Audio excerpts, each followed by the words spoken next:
Sina küsid, mina vastan. Kiri, mida ma pean, millist käitumismustrit ma pean endas muutma või eemaldama, et mu maksapõletik hakkaks ära kaduma. Esiteks, mida maks näitab? Maks on allasurutud viha.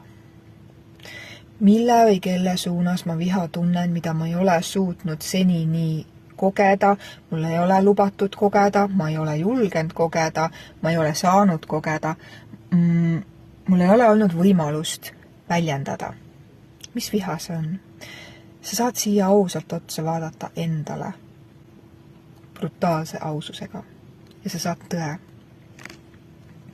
Igasugune sümptom, mis on seotud maksaga, mis tahes kõrvale kalle, on seotud viha emotsiooniga.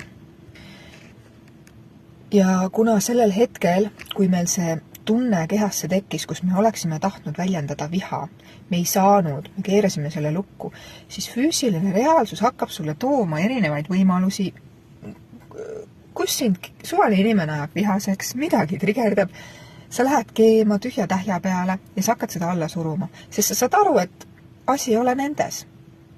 Aga sa ei saa aru, mis see point on, aga see point on palju sügavam. See läheb juurpõhjusesse. Mis on see esimene alge, kus sa tegelikult ei saanud väljendada viha, kus sul ei lubatud, kus sa surusid selle tunde endas alla.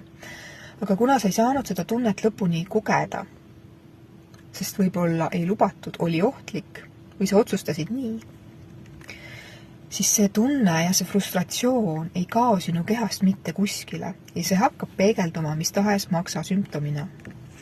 Nüüd, kui sa tead täna, et iga füüsiline sümptom on sõnumiga, iga füüsiline sümptom ei ole lihtsalt sõnum, vaid personaalne kood ja muster ja tunne emotsionaaltasandil, mida sa oled alla surunud, kas siis mingi trauma, šokk, kogemus, mida sa ei ole tundnud kehas lõpuni, sest energia tahab kehas kogu aeg liikuda ja kui see ei saa, sa blokeerid selle ise ära, surud selle tunde alla, siis tekib kehasse blokeering, energeetiline blokeering ja sellesse, mis tahes füüsilisse keha osasse midagi tekib, saab inimese kohta lugeda väga palju välja.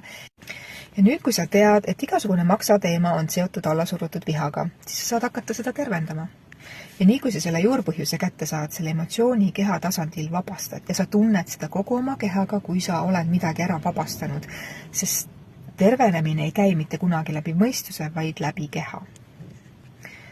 Ja kui sa selle juurpõhjuse ära vabastad, siis su keha lihtsalt iseenesest läheb tervenemisesse. See on keha bioloogiline viis, kuidas ta funktsioneerib.